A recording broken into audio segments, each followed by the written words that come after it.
Did you know that every single train station on the London Underground network is named after someone from Greek mythology?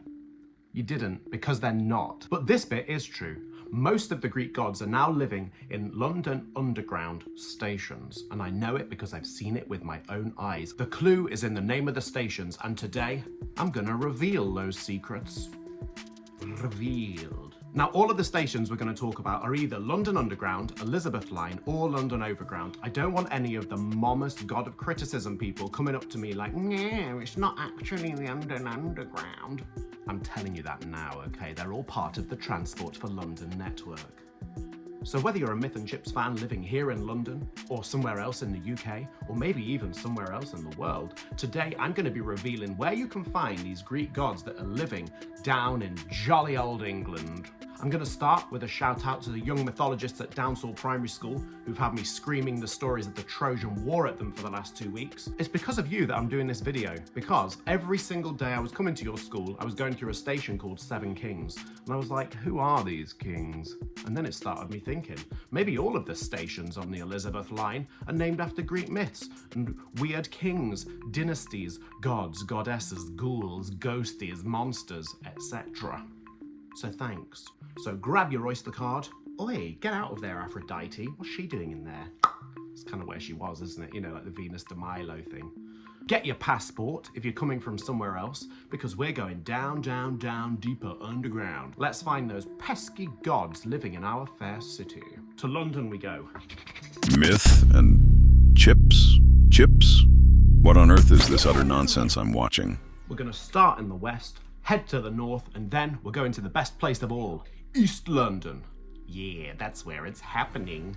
We're going to start very west, and we are going to Richmond Station. Here we find a very young god who's a very rich god, and in fact, he's Demeter's child. His name is Plutus. Where else would you find the god of richness living than in Richmond? Now, Plutus always carries a cornucopia, you know, like a big horn, the horn of plenty with all the vegetables flowing out of it. And if it's in Richmond, it'll be very expensive, very overpriced, and very organic. Next, we're gonna whiz down the district line and we find ourselves at Hammersmith Station.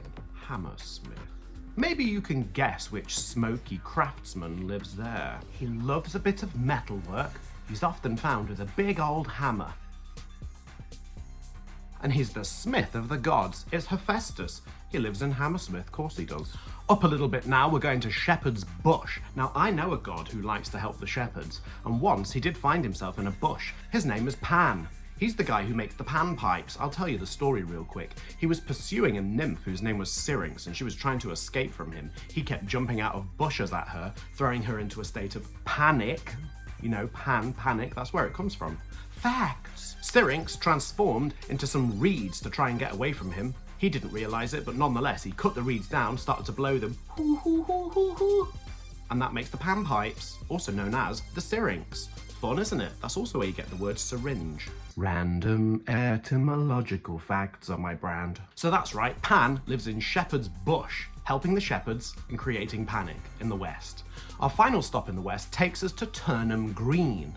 Yeah, you heard me, Turnham Green, like this. Like and subscribe, like and subscribe, like and... And like this. My name's Shrek! Let me tell you, this one might surprise you, but there was a god who was very good at turning them green with sickness, that is, and it's Apollo.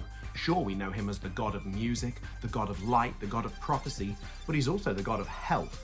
And he can take that health away. He can make you feel good and he can make you feel bad. And for the Greeks, during the Trojan War, he punished them severely for the bad guy Agamemnon's bad choices. He attacked the Greeks with his arrows of plague. He turned them green and Turnham Green. Okay, let's head up to North London now. The station we're going to next is a famous one, and it's a big one. It's famous for its platform 9 3/4, but do you know what? It should be famous for slime and Greek daughters, because the god who lives there is very slimy in his behaviors. He's got many daughters, and they are all Greek, because so is he.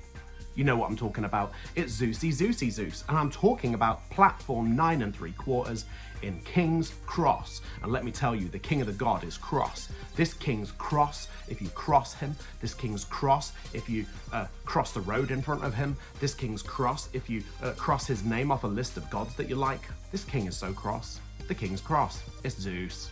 A little wander from here, you're going to find Eos. Eos is the goddess of dawn, and she actually put her favourite time of day in the name of her favourite station. It's Mornington Crescent. Mornington. And she maybe watches a ton of crescent moons disappearing when it's dawn in the morning. Next up, we get to Seven Sisters. Now, Seven Sisters, the station, is named after Seven Sisters, the people. Their names are the Pleiades. Now, the Pleiades, we met one of these a few weeks ago.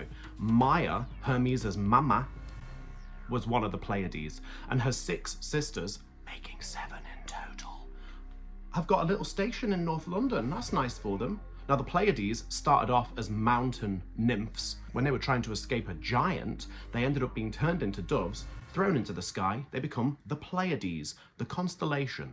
Nice. And our final stop in North London is a very touching story. Literally touch, because I'm talking about Midas. He's got the golden touch, and we're going to Golders Green. That's where he lives. He literally lives there. Now, he could live in any place and turn it gold. If he was in King's Cross, it'd be called Golders King's Cross. If it was in Piccadilly, it'd be Golden Piccadilly. Everything Midas touches turns to gold, including his station, Golders Green. For the rest of our journey, I'm bringing you over to the very best bit of London. It's that away. It's the East, the home of Cockneys, the home of pie and mash, the home of the very best Asian restaurants in the UK, and I've been to most of them, and the home of the new Olympus Park. Well, Olympic Park, but it's close enough. We're heading east. Let me show you where most of the gods live, because most of them are living in this end, like hipsters. We're going to start at Liverpool Street. Now, this one is pretty gross. I apologise in advance, but Ares and his sister Enyo live there. Ares and Enyo, oh God, I can't even speak. Ares and Enyo are both pretty horrible, and they are bloodthirsty gods and goddesses of war. In some of the stories, Enyo is Ares' twin, and really she's the goddess of bloodthirstiness. Both of them like war just because they like it to be messy and red. Now, they wanted to move to Liverpool Street because they thought it was literally a street made of a pool of livers. There's no pools of livers in Liverpool or Liverpool Street. I want to make that clear. Now, we're going to zip right along the Elizabeth line from there, and we're heading to a place called Goodmays. Now, there's 2 different people who are fighting to see who gets to live in Goodmays, and both of them are very confused about the spellings. First of all, the Minotaur wants to live in Goodmays because he thinks it's just a maze that is good. You know, maze like a labyrinth, M-A-Z-E. Now, the other one who's trying to get in there is very different. It's the croppy goddess Demeter, the goddess of the crops and the harvest. She thinks we're talking about maize as in M-A-I-Z-E. She's like, I want to live there. That's where all the good corn is. You know, corn, maize, maize, corn. They're both wrong. They should just get over it and be friends. What do you want? I will present this one, Johnny. Rest your little Thai voice. We head back now to a big station here to Stratford. Now, did you know that Stratford is not its original name?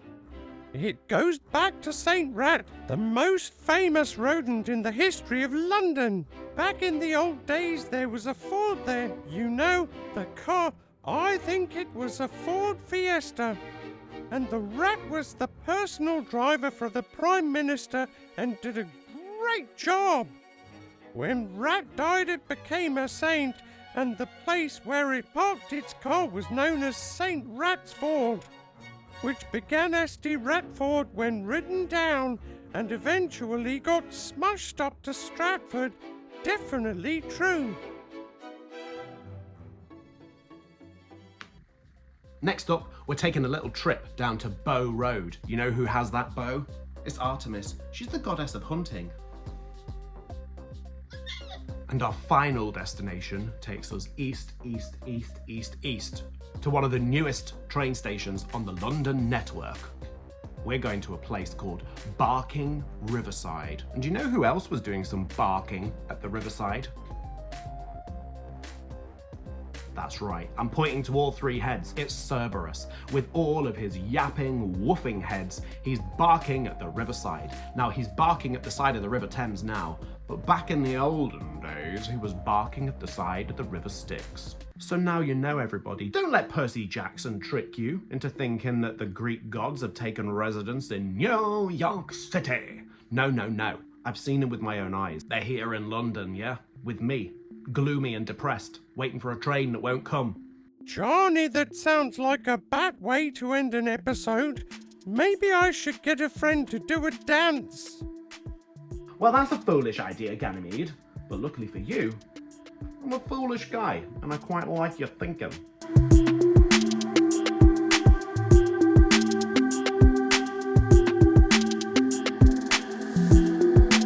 Myth and chips? Chips?